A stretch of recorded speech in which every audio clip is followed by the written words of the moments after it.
I think what we can see in this report and what it really highlights is that big increase in mortgage costs from 30 to 60%, as you said, since the start of the rate hikes at the beginning of 2022. So homeowners out there have really faced a huge increase in one of their biggest expenses over that period. Now, for many homeowners, or for some homeowners, about 5%, that has meant that they are now spending more than they are earning. And so they're effectively going backwards. Now, the good news in this report, though, is that people have savings buffers that they're being able to use to bridge that gap. So while week in, week out, they are seeing that savings go down, they do have that buffer there.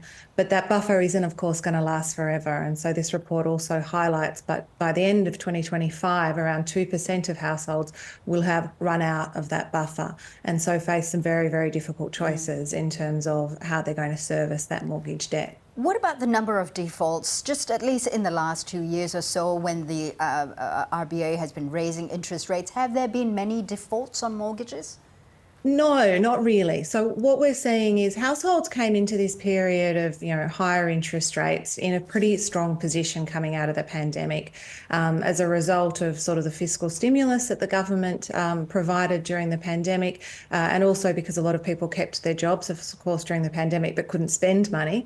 The household balance sheet was in a pretty healthy position, which meant that when the interest rates did start to increase, while people have certainly felt the pinch and that cost of living increases across the board have really hit households quite hard, they have been able to meet those additional costs in the by and by. So, there are some households, as we said, about 5%, 1 in 20, who are saying that they are now spending more than they're earning. But for most households, they're in a pretty good financial position. So we haven't seen that increase in defaults that we would start to really worry then about the health of our banks.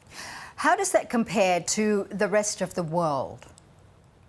Look, globally, it's a similar story. We are in a situation, it is quite an unusual economic situation where, generally speaking, households have come out of the pandemic in a relatively strong position. Because you couldn't spend during the pandemic, of course, people saved a lot of money. And that means the household balance sheets are relatively strong.